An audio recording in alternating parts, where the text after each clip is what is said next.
What's up, everyone? It's Dakota, and welcome back to another episode in the Why Nobody Plays series, where we look at cards and or decks that were popular at one point in time in a format's history, and for one reason or another has kind of fallen out of favor in that format and is now relegated to really seeing very little or no relative competitive success in that format. And today we're going to be taking a look at the Abzan Greasefang deck, where this at one point was kind of given the moniker of being a Splinter Twin deck because it could end the game on turn 4, and with the amount of redundancy in the ways that you were looking for your pieces, and also ended up also fueling part of the game plan itself, made this deck a very annoying one to play against back in the day, and also just very rage inducing.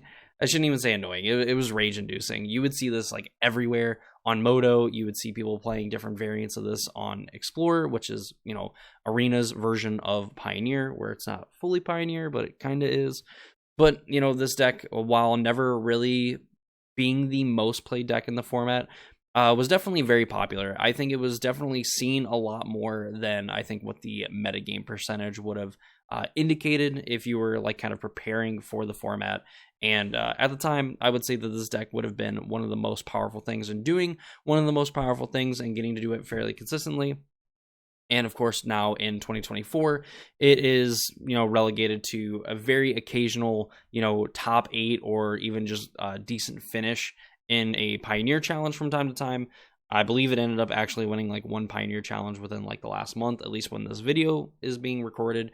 And, occasionally a 5-0 in the format. But, definitely a far cry from the success that it did have, and even farther cry from being, considered even probably a top 10 deck in the Pioneer format currently. But of course, before we get too deep into the episode and we talk about Greasefang combo and exactly what made this deck powerful and all the things that come with being, unfortunately, in an episode like this, if you're already subscribed to the channel and you want to see more videos from me, where we focus mainly on the Modern and Pioneer format, as well as some other longer form videos, then I would appreciate it if you subscribe, ring the notification bell, so you know when those videos get posted. And it is a free, easy way to support me and my content as we try to get to 1,000 subscribers by the end of the year, and we are marching ever so steadily closer to that goal. I have some things that I want to kind of do, and I have planned for celebrating 1,000 subscribers. So if you want to be a part of that and kind of see what is going on, then subscribe, help me out. I really do appreciate it. I appreciate all the support from everybody that has already subscribed, commented on videos, things like that. I really do appreciate it. Y'all are awesome. With that said, let's go ahead and take a look at Abzan Greasefang. Let's talk about the deck, and let's go over exactly what makes it, or what made it, such a powerful deck in the format, and a deck that a lot of players seem to gravitate towards in the 2023 Pioneer format. So here we are at the tail end of the 2023 year, and this is a 5K trial at the Energy Series in Madison, Wisconsin. We actually see that this Abzan Greasefang deck ended up making it to the semifinals of the event, 132 players, and as we can see, definitely dominated by a Geological Appraiser. I believe that this is shortly after we had the release of the Ixalan set. So we had Geological Appraiser. Obviously, the Discover mechanic ended up being pretty broken, as we see, this deck in particular being able to, resolve an Appraiser and you essentially just win the game. We even see farther down, the early stages of Amalia Life Gain. Definitely not even close to the peak it's kind of hitting now, but was a deck that people were kind of playing around trying to figure out what exactly it was going to look like before the regional championship that was going to be happening in December, if it actually came to this. With a ban announcement also on the horizon, I believe in early December, a week or two before the actual event was set to take place. Kind of some other things in the metagame, Boros Convoke. We'd seen, Blue-White Control, Arclight Phoenix kind of being the thing that most people kind of gravitated towards. Rakdos midrange, still a deck that was very impressive at the time. Mono White Aggro was something that we would see as well. And scrolling even farther down, you have some of these Devotion to Green decks, but this was with the Karn the Great Creator package, where you could either get some silver bullets, or you could just eventually end the game by making infinite mana and getting infinite Planeswalker activations thanks to the Chain Veil. Near infinite, I would say. You would get 10 or 12 activations, which is way more than you would need, but flex. and you can end up exiling your opponent's entire library and then forcing them to draw from an empty library. So pretty neat stuff going on, but in a world where all this broken stuff is kind of going on, we see Greasefang Parhelion, a deck that is focused around the card Greasefang, and of course, like the subject of this video and the whole reason why this deck even exists.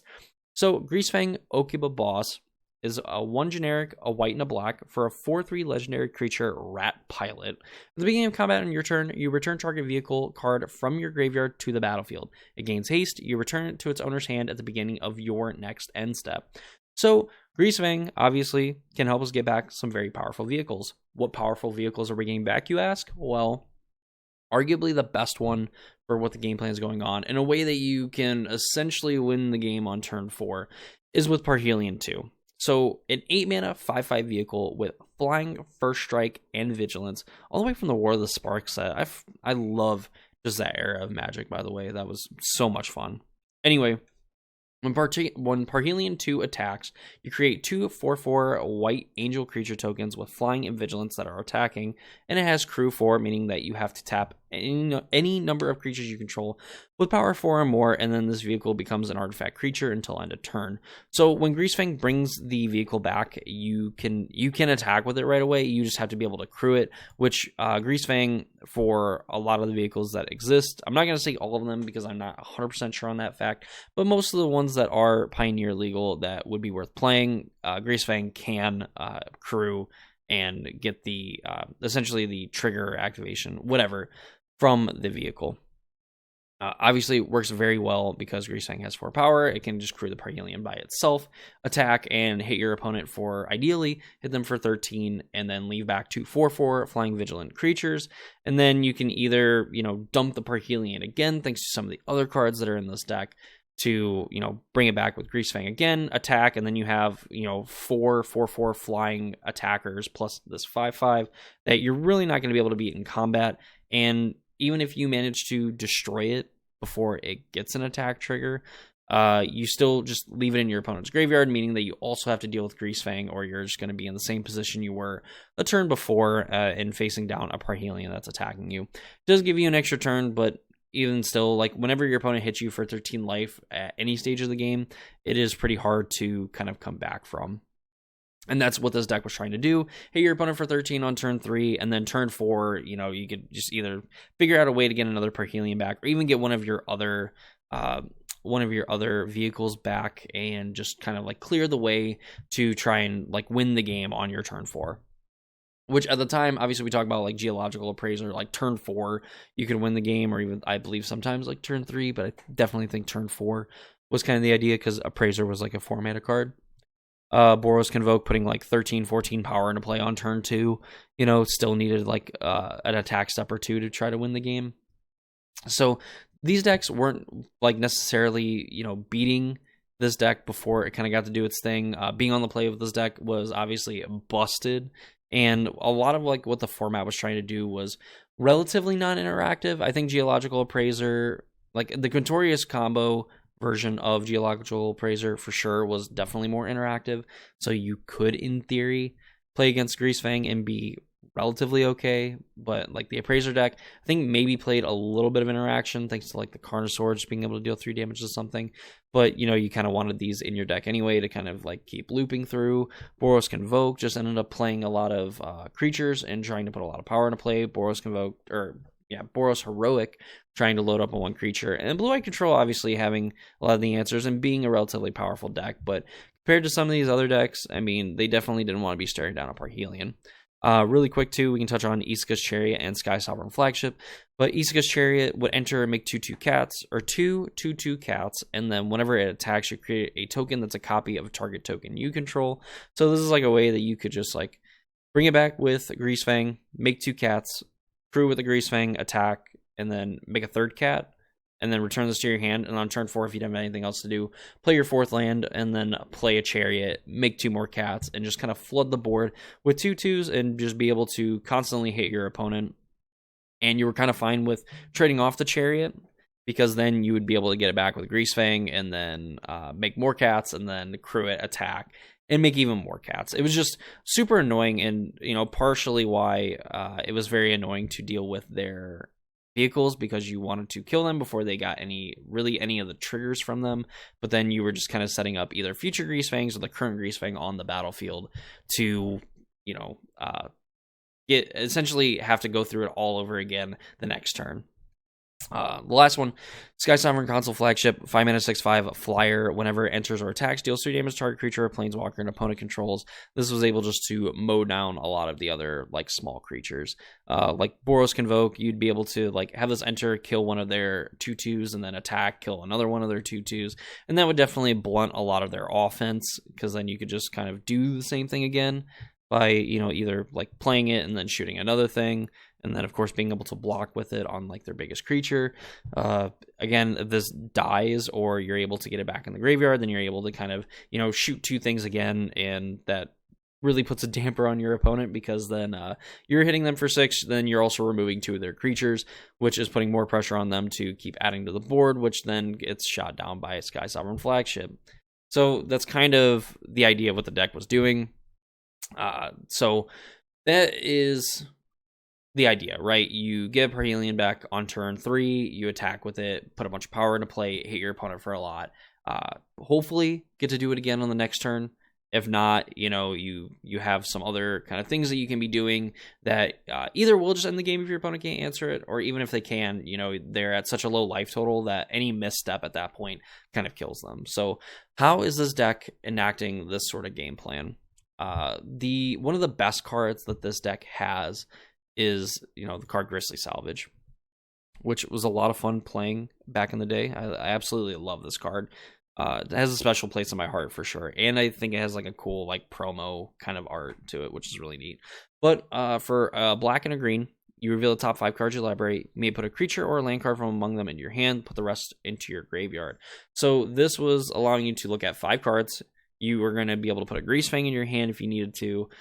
You were able to put a Rafine's Inform in your hand, which when it enters, it's going to connive, meaning you draw and then discard a card.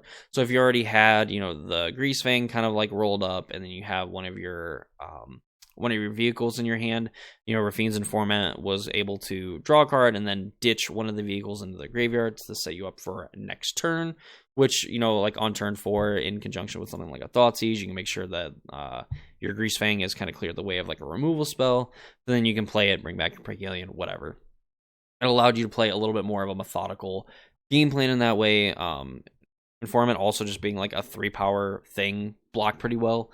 Really traded a lot of the time, but you were kind of fine with that. You kind of got your value from it by being able to connive and then also kind of remove a creature as well.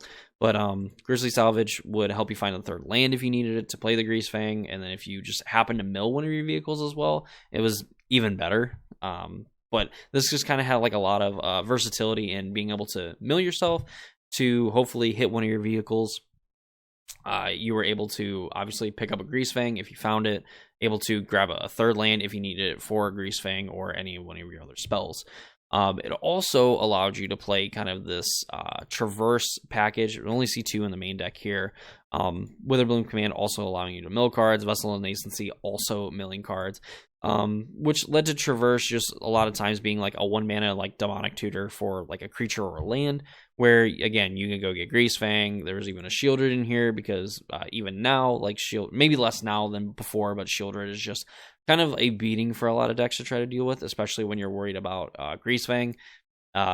So a lot of the times, like Shieldred ends up being like the lesser of 2 evils somehow, and it's pretty evil. It's like Mussolini and Stalin. Like you're in a room, you can only shoot one. Which one is it? Who knows? Like, because whatever choice you end up taking, you're just gonna feel like it's wrong anyway. Like it's just crazy that would even be a thing that comes up even in the early days, or I'm sure the early days of Pioneer, like in the late days of like 2023 Pioneer. But Traverse allowed you to search for one of these things, end up getting Greasefang to be able to go and get back one of these things and put your opponent in a pretty bad situation. Witherbloom Command, we talked, would mill a player, and then you get a land back from your graveyard to your hand, so you wouldn't even necessarily have to mill the card to be able to get it. You can kind of like rebuy these Takanumas or Besejus if you need to, or one of your mana producing lands to ensure that you hit your land drops for Greasefang. Can't Stay Away, I think, is a card that I think nowadays the decks have kind of moved off of. But can return a creature with mana value 3 or less from your graveyard to the battlefield, and if this creature would die, you exile instead, and you can flash it back for 5. Of course, getting to get back a Greasefang, even like a Rafine's Informant was fine, because you could just end up ditching one of your things here if you already had like a Greasefang in play. But this was obviously meant for just, bring back a Greasefang if you milled it, so you wouldn't necessarily have to pick it up with, a Grisly Salvage. You can't stay away, bring it back, of course, then bring back a vehicle that you milled, and then flash it back for 5 mana later, as you kind of just, again, like play through your turn, just getting to mill more cards to potentially hit another Greasefang to then bring back with a can't stay away. So, Bitter Triumph here as well was a pretty good removal spell, because you just discard a card, pay 3 life, so another way to get a vehicle back in the graveyard, which can kind of help with making sure that you have lethal with Parhelion 2 and your flyers, because even if your opponent, say, plays like a, now in the later days, the 1 mana, the 3 mana combo, of course, that I can never remember, the Vein Ripper, Sorin Vein Ripper, you could kill their thing, sacrifice your token, get back the Parhelion, attack for 1 billion damage, and your opponent's sad. But that was kind of the idea of the deck, and that was a lot more longer-winded than I wanted to be. So that's essentially the idea of the Greasefang deck. You can tell that there's a lot of redundancy in what this deck is trying to do. It has plenty of different ways to find Greasefang, put it into play, and obviously plenty of ways to mill yourself and get your other cards into the graveyard, aka your vehicles, to then bring them back with Greasefang. If your opponent drew 1 copy of Greasefang, it wouldn't be a stretch to say that you could end up seeing that same copy put into play at least 2 or 3 different times. Not to mention the fact that you could just also find other copies of it, thanks to Grisly Salvage and Traverse the Ovenwald and Vessel of Nascency as well, to where you would have to have 3, 4, 5, 6 answers for a Greasefang just to dodge getting hit by a Parhelion. Now, this deck is a little weak to Graveyard Hate. Obviously, it's not ideal to spend 8 mana on your Parhelion to put it into play, and especially if your opponent is able to shatter it or do something to it to essentially get it off the board. And of course, exile it as well, with something like maybe a Rest in Peace. But this deck, thanks to Isuka's Chariot and Sky Sovereign, was able to play a little bit better in like the mid game. Again, like Chariot just getting to create a ton of tokens. It was a very popular card at the time, even like after Kaldheim was released. Chariot was just a very powerful vehicle. Sky Sovereign, to this day, remains a vehicle of choice that a lot of other decks not named Greasefang end up playing, just because it's very good at removing some of the smaller creatures and also puts a clock on your opponent while, again, kind of answering their board and making it harder for them to kind of race you back. Just overall, a very annoying deck to deal with. So definitely very powerful in the fact of its redundancy, whether finding its pieces or just having those same game pieces kind of coming back into play, or the ability to have them come back into play and put you in a spot where, you need to leave up interaction. And if you don't leave up interaction, you're going to take a very big hit, which could either actually lose you the game or virtually lose you the game by virtue of, putting you at a low life total and being dead to essentially the 2 or 3 creatures that are on the board, plus the potential for being dead to the returning vehicle that can just, make even more tokens or even blast your other kind of blockers out of the way for a lot of your, for the other creatures that are going to be coming into play. This is, again, a deck that you would see a lot of. And unfortunately, for a lot of people, when we got towards the regional championship, where it really didn't do much of anything of memory for me, and then of course we go to Pro Tour Merge at Carlisle Manor, really didn't see a lot of play. It didn't really crack, like it didn't have like its own section for like the metagame breakdown. It was kind of lumped in with the others. Same thing with, I think it was like Pro Tour All will be one, or Pro Tour Phyrexia, where we saw Pioneer be the featured format. It was, again, not really listed in with all the other archetypes. So unfortunately, didn't see a lot of play at the biggest stage of the Pioneer format, where we would see it at the Pro Tour. You would see it there, but it wasn't the talk of the tournament. It wasn't the deck of the tournament. It just kind of was a deck that people played. It was pretty good, and unfortunately, I think by that time people were able to essentially kind of hammer it down and just say, what, like we know how to beat this deck, and we're not worried about it. There's other things that we're kind of worried about. So let's go ahead. We'll jump over to a more current list and kind of talk about what it has going on from it, some of the differences maybe that we would see from, how it's seeing play now versus, at the end of 2023, and kind of go over some of the other changes that we saw that unfortunately kind of pushed the deck out of the limelight of the Pioneer format. So here we are in 2024. This is what the Greasefang deck looks like nowadays.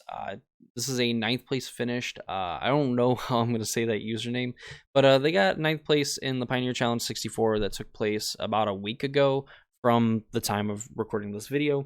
And this deck remains mostly unchanged. There is some things different. We see, more duresses being played in the main board. We actually see the, Vessel of Nascency is kind of been kicked to the curb. And we actually seen it pick up at Selfless Savior. And the card Lively Dirge from the Outlaws of Thunder Junction set, where this is actually kind of a neat addition to the deck. For essentially 4 mana, you can return up to 2 creatures with total mana value 4 or less from the graveyard to the battlefield. This allows you to essentially mill a Selfless Savior or use a Selfless Savior to try to protect a Greasefang, forcing your opponent to use 2 pieces of interaction for it. And if your opponent is able to do that, then they have to be able to do it all over again thanks to Lively Dirge. And for 5th mana, you can also search your library for a card to put it to your graveyard. So for 5 mana, ideally, you could go and put a Sky Sovereign or a Parhelion 2 into the graveyard with this, pick up a Greasefang and a Selfless Savior, and your opponent is either going to have 2 pieces of removal for the Greasefang or find a way to also deal with the incoming Parhelion 2 that is going to get into the red zone. And of course, again, leaving up a layer of protection thanks to Selfless Savior. So definitely a really nice addition to the deck. 5 mana being quite a bit, but we see this seeing play in the Abzan Amalia decks. So, how bad can it actually be? And that's really kind of what we see. We see some tuning of some other numbers, but relatively the deck kind of staying unchanged for the most part. We see 1 Traverse the Open in here because, again, you have less ways of getting this to Delirium. But still probably a good enough card to where you can just kind of go and get a land with this to ensure that you have some turn 2 plays that you can kind of do with this deck. So really, this is kind of where we're at in 2024, where the overall game plan hasn't changed. Of course, we know the format has changed quite a bit. Since the deck that we looked at in November 23rd or November 26th of 2023, we have seen Geological Appraiser and Karn the Great Creator end up getting banned out of the format, and Mono Green taking a hit. Of course, we know as recent times ended up actually coming back kind of in full force and being one of the more played decks in the Pioneer format. Maybe not cracking that double-digit metagame share, but nonetheless seeing quite a bit of play. We have seen, Pro Tour Murders of Karlov Manor. We saw, the Rakdos Vampires deck kind of usurp and dethrone the, Rakdos midrange decks that we're used to seeing. And now Rakdos midrange is kind of playing the Vampires role, but getting to do more midrange stuff. Kind of weird to see, just meaning that more people are playing Sorin and Vein Ripper, which is definitely very annoying. Kind of the, coming out party for the Abzan Amalia deck, where, it was definitely kind of all in on this combo of attacking with a 20 power creature. And of course, as we know it now, is a deck that, in the worst case, virtually ends the game. Instead of, hey, if you can deal with this one creature, I'm basically just banking on trying to set it up again and hoping that you can't counter it or interact with it in a meaningful way. To now being a deck that I have a 20 power creature, you are dead to the swing, and if you cannot somehow deal with the creature, deal with the top card of my deck, or whatever combination of things. If you don't have 2, 3, 4 answers for what I have in play, you're going to die to one of the two, which obviously makes it for a lot better deck to play than this deck because of some of the randomness that you're going to need to kind of beat to be able to do the thing that you need to do, where Amalia obviously just kind of gets to nickel and dime your opponent by gaining life. It gets to play kind of Amalia for some value. It's kind of extends farther than just being a combo piece, but just being an annoying creature that can adequately put pressure on your opponent just by herself. And then, of course, help you dig for Wild Growth Walker and things like that. Is the Phoenix still a very powerful deck? Only getting better thanks to Prof's Eidetic Memory, where it turns essentially all of its threats into threats. Turns all of, the Picklock Pranksters and the Ledger Shredders, instead of just being kind of like 1/3s, you draw like a few cards, and now all of a sudden you have a 5/7 Vigilance flying creature that is going to be very tough for your opponent to deal with. And that's kind of where we sit with this deck right here, where a lot of the decks in the format currently, the top 4 decks, aside from the Rakdos Vampires deck, but the Rakdos decks don't end the game on the spot, but they put a lot of pressure on your opponent very early on, more consistently, and they have, a better plan B, I would say, than what this Abzan Greasefang deck has.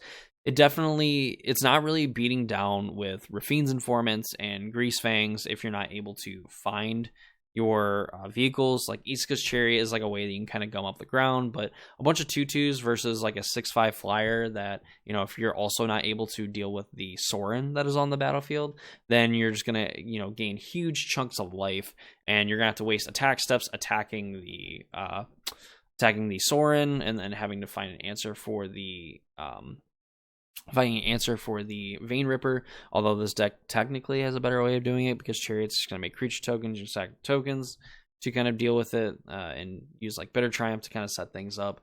But overall, like, we know that Vein Ripper is a very annoying card to deal with, and while this deck has answers and has a decent way of being able to answer Vein Ripper, it just probably can't hang all that much, given what exactly is going on.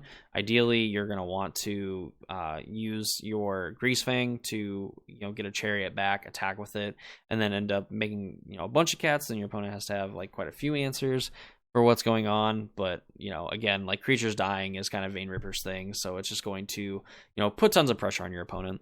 Amalia, can straight up end the game, like actually just end the game. Turn 3, you play an Amalia on turn 2, you untap, and then you play a Wild Growth Walker and a way to gain life. Then you're going to just end up winning the game right then and there on the spot, unless your opponent has a removal spell for it. But if they tap out, they're just dead.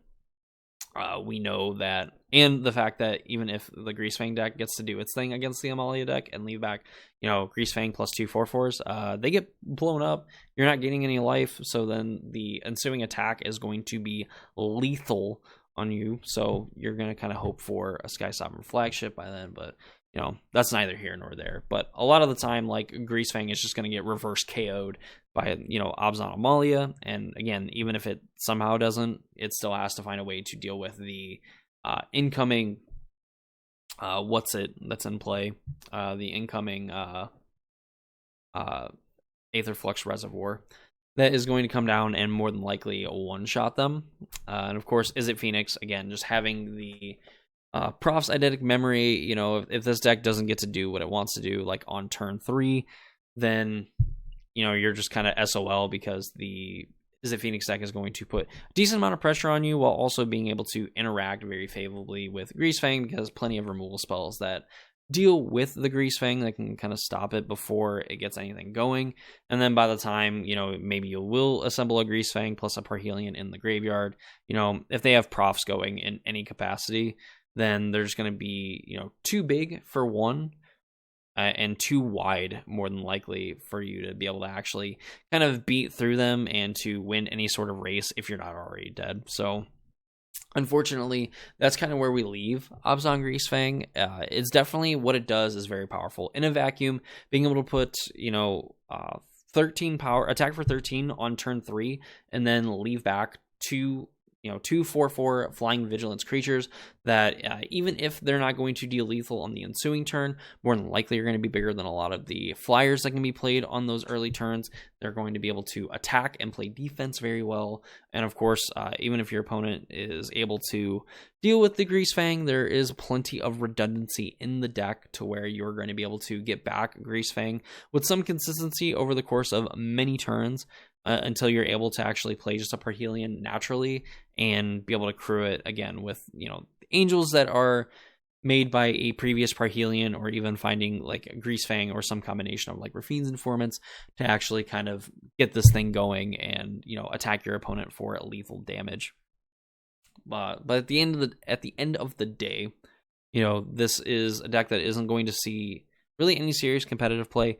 We can see what happens when we have our banned and restricted announcement. That's going to be in about a week, a little over a week now, to see what changes actually get brought to the format and see if this deck can kind of make a comeback.